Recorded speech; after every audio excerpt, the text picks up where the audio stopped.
This week, I'm teaching you to make an easy dessert that would even be delicious to take in your lunch at school.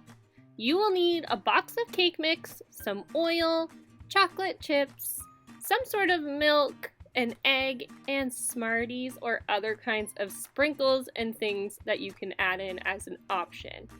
The first step in baking is to always preheat your oven. So preheat your oven to 350 degrees. Then we can start putting our batter together.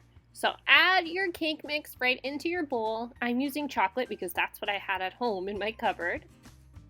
And to your cake mix, you're going to pour in your milk, and you're also going to add your egg. But we never crack an egg directly into our baking. We always crack it into a separate dish to make sure that there's no red spots in it or it's not bad. Because that would ruin your entire batter if you cracked a bad egg right into it. So our egg looks perfect, and we're going to pour it right into our batter. Next, we will add our oil, and then we are going to mix this all together really well until it is nice and combined. Once we're done mixing, it's time to add the fun stuff. We'll put in our chocolate chips and our Smarties and sprinkles. Here they go. I had Halloween sprinkles in my cupboard, so I put those in as well.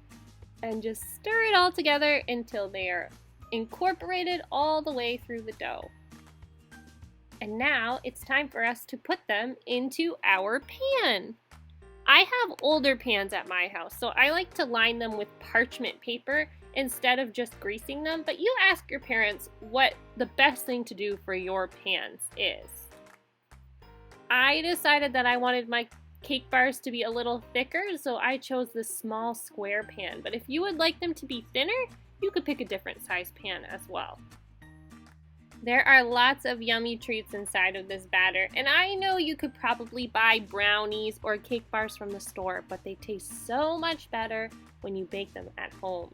And if you took a small piece in your lunch every day for a week, you'd be saving so much plastic garbage that would usually be on the same sort of snack that you buy at the grocery store. I scraped my bowl out so I got every last bit of that batter, and since this is a thick batter, you have to work a little bit to spread it all the way to the edges of your pan. But once you spread it all out, it's time for us to put it in the oven. My oven is a little bit older as well, so I popped it in there for 18 minutes, like the recipe says, but I knew that we would have to check it after that 18 minutes was up to make sure that it was actually cooked. And when I pulled it out, I found out that it needed to go in for a little bit longer. And the way I found this out was by using a little baking trick where you stick a toothpick or a butter knife into the middle of what you're cooking, and if it comes out dirty, it's not done. If you stick a butter knife or a toothpick into the middle and it's clean, that means it is done. And after I baked it a little longer, this is what the delicious cake bars looked like. They were so yummy. I hope you all have fun trying this recipe. I'd love to see pictures if you do. I'll see you guys next time. Bye!